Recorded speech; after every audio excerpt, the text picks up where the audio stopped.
दोस्तों जैसे कि आपको पता है छत्तीसगढ़ फॉरेस्ट गार्ड की वैकेंसी आ चुकी है दोबारा से। अब दोबारा से क्यों कह रहा हूं वो मैं आपको वीडियो के बीच में बताता हूं, लेकिन आज की इस वीडियो में हम यहां पर बात करेंगे कि भैया कौन कौन इसके फॉर्म को फिल कर सकता है। कि आप एमपी या फिर यूपी या फिर भारत के किसी दूसरे राज्य के निवासी हैं, छत्तीसगढ़ के निवासी नहीं है, तो फॉर्म को फिल कर सकते हैं या फिर नहीं, या फिर सिर्फ छत्तीसगढ़ वाले फॉर्म को फिल कर पाएंगे। और साथ में आपके पास एजुकेशन क्वालिफिकेशन वगैरह क्या होनी चाहिए, तब आप इसके फॉर्म को फिल कर पाएंगे। और भी कई महत्वपूर्ण जानकारी आपको इस वीडियो में मिलने वाली है, क्योंकि दोस्तों ये वाली जो वीडियो है वो सीधी बात नो बकवास वाली सीरीज की वीडियो है, जो कि हमने एक नई सीरीज चालू करी है, जिसमें आपको किसी भी फॉर्म से रिलेटेड इंपॉर्टेंट जो जानकारी होती है वो सीधी आपको दे दी जाती है। मतलब कि कोई भी घुमा फिरा कर हम लोग जानकारी वगैरह नहीं देते। तो अगर आपको ये वाली सीरीज पसंद आई है तो वीडियो को लाइक, साथ में कमेंट सेक्शन में हमें सपोर्ट जरूर कर दीजिएगा। आ जाते हैं फटाफट से कंप्यूटर की स्क्रीन पर। तो सबसे पहले तो हम यहाँ पर बात कर लेते हैं कि आपके पास एजुकेशन क्वालिफिकेशन क्या होनी चाहिए, तब आप इसके फॉर्म को फिल कर पाएंगे।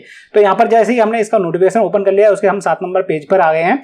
इसमें सैटरडे का अहर्ता वाला जो जानकारी दे रखी है उसमें लिखा हुआ है भैया आप किसी भी मान्यता प्राप्त मंडल से हायर सेकेंडरी आपने 12th क्लास कंप्लीट कर रखी है तो आप इसके फॉर्म को फिल कर पाएंगे। मतलब कि आपने ऑल इंडिया में कहीं से भी अगर आपने 12th क्लास कंप्लीट कर रखी है तो आप इसके फॉर्म को फिल कर पाएंगे। ऐसा जरूरी नहीं है कि भैया आपने छत्तीसगढ़ से यहाँ पर 12th क्लास कंप्लीट कर रखी है तो इसके फॉर्म को भर पाएंगे। मतलब कि आपके पास 12th क्लास होनी चाहिए चाहे कहीं से भी हो।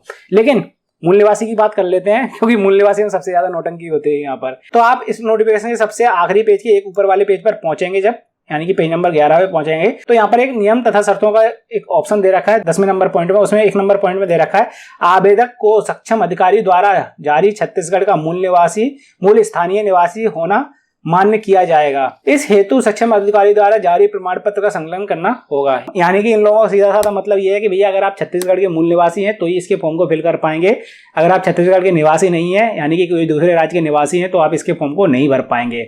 भले ही आपने 12th किसी भी जगह से कर रखी है, अगर आपके पास छत्तीसगढ़ का मूल निवासी है तो आप इसके फॉर्म को फिल कर सकते हैं। तो अगर जुगाड़ से बन रहा है छत्तीसगढ़ का निवास प्रमाण पत्र तो आप बनवा सकते हैं और इसके फॉर्म को भर सकते हैं, क्योंकि 12th तो किसी भी राज्य की चली जाएगी। बात करते हैं जाति प्रमाण पत्र की, तो भैया जाति प्रमाण पत्र भी आपके पास छत्तीसगढ़ का ही होना चाहिए। वैसे तो किसी भी स्टेट के फॉर्म आते हैं, यानी कि सेंट्रल लेवल वाली वैकेंसी की मैं बात नहीं कर रहा हूं। अगर स्टेट लेवल वाली कोई वैकेंसी आती है तो उसी स्टेट का आपके पास जाति प्रमाण पत्र होना चाहिए, वही मान्य किया जाता है। अगर आपके पास अदर स्टेट का जाति प्रमाण पत्र है तो मान्य नहीं किया जाता है, तो आप जनरल कैटेगरी में आते हैं। खैर यहाँ पर तो अगर आप अदर स्टेट के हैं तो भारी हो जाएंगे। तो जाति प्रमाण पत्र भी आपके पास छत्तीसगढ़ का ही होना चाहिए। अगर है छत्तीसगढ़ का तो आप उस कैटेगरी में पहुंच जाएंगे जिस कैटेगरी में आप आते हैं। और हाँ, ये वाली जो वैकेंसी आई उससे रिलेटेड एक नोटिफिकेशन इन्होंने जारी किया था, वो भी मैं आपको बता देता हूँ। यहाँ पर इन्होंने दे रखा था भैया ये भर्ती पहले भी आ चुकी थी, जिसकी स्टार्टिंग डेट थी 20/5/2023 से लेकर 11/6/2023। मतलब कि 1 साल पुरानी वाली भर्ती है। जो आवेदन पहले डल चुके हैं उनमें से कई सारे आवेदन निरस्त किए जा चुके हैं। उन लोगों की इन्होंने लिस्ट जारी की है।